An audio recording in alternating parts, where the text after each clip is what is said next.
So the Heels may be having a bit of an off year, but they are committed to their head coach. Hubert Davis signed a 2-year extension. Kind of weird timing, you might think. After all, Carolina is only 18-11 this year, but still, Davis will get more time at the helm and more money in the tune of millions of dollars.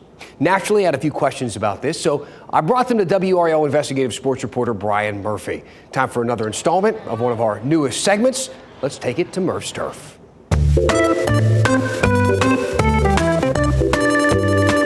Hey, Murph. Hey, Dan. What's up, buddy? How are you? Thinking about this Hubert Davis contract deal. I feel like he's getting a lot of money. What do we know about it? He is getting a lot of money. He got a 2-year extension. He's raised his base pay from $400,000 to $1.25 million.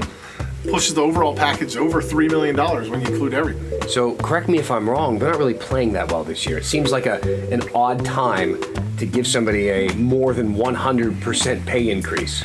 Yeah, they're not playing that great, right? They're on the bubble. They've won 4 in a row and increased their chances of getting in the NCAA tournament, but no guarantee that they're going to be in the NCAA tournament. The important thing to note, this was agreed to last year.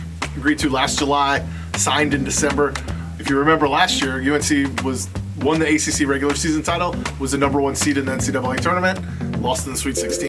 This year might not make the tournament. It turns out that the coach is getting this huge pay increase. I'm sure that some of the rival fan bases are having maybe a laugh at that. Yeah, they are. My Twitter mentions are going crazy with people laughing. The laughing emoji making a lot of appearances today. In part because there's been even questions about whether Hubert Davis would return next season.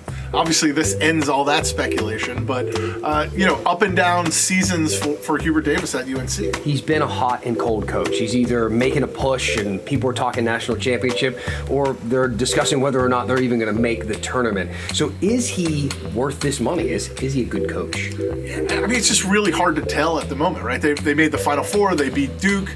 In his first season, he signed a contract extension. The next year, they were the #1 team in the country. In the preseason, didn't even make the NCAA tournament. Last year, pretty good. This year, pretty mediocre. College basketball is changing so quickly.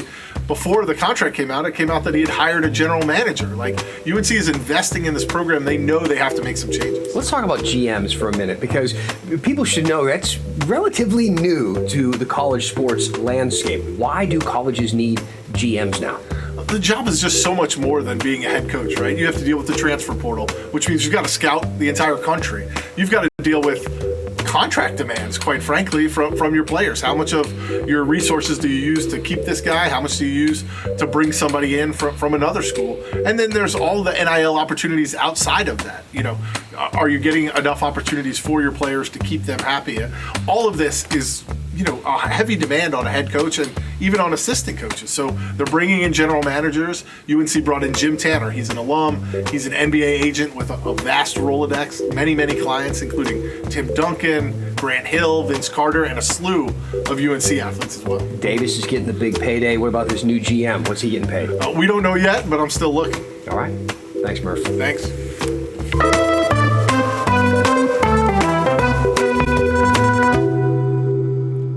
Murph really does have the best desk at the whole building.